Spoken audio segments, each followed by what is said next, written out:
மக்கள் அனைவருக்கும் வணக்கம். நான் உங்கள் வழக்கறிஞர் பாலு.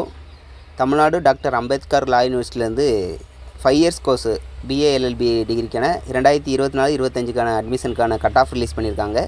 அதில் எந்தெந்த கம்யூனிட்டிக்கு, அதாவது எந்தெந்த சமூகத்துக்கு எத்தனை கட் ஆஃப், எத்தனை பெர்சன்டேஜ் இருக்குன்றதை காட்டியிருக்காங்க. வெயிட்டிங் லிஸ்ட் எவ்வளோன்னு காட்டியிருக்காங்க, பார்த்துக்கோங்க. அப்புறம் ஒரிஜினல் டாக்குமெண்ட் வெரிஃபிகேஷன் ஆன்லைனில் பண்ணுறாங்க 8 to 12 இந்த மாதம்.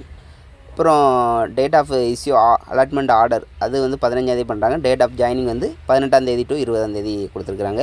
இப்போ கீழே உங்களுடைய அட்மிஷன் போடுற டாக்குமெண்ட் ஏதாவது தவறுதலாக இருக்கிற பட்சத்திலோ வேறு ஏதாவது குறைகள் இருக்க பட்சத்தில் அது நிராகரிக்கப்படும். அடுத்து வெக்கேஷனல் குரூப், அதாவது தொழில் கல்வி படித்தவர்களுக்கு வந்து 4% இடஒதுக்கீடு கொடுத்துருக்குறாங்க. அதுக்கு கட் ஆஃப் வந்து 92.5. அதை பார்த்துக்கோங்க. இது வந்து ஓப்பன் வெப்சைட்டில் தான் கொடுத்துருக்காங்க. அடுத்து உங்களுக்கு தனியாக ரிஜிஸ்டர் இமெயில் ஐடி மற்றும் எஸ்எம்எஸ் வரும். வருங்கால வழக்கறிஞர் அனைவருக்கும் என்னுடைய மனமார்ந்த வாழ்த்துக்கள். நன்றி.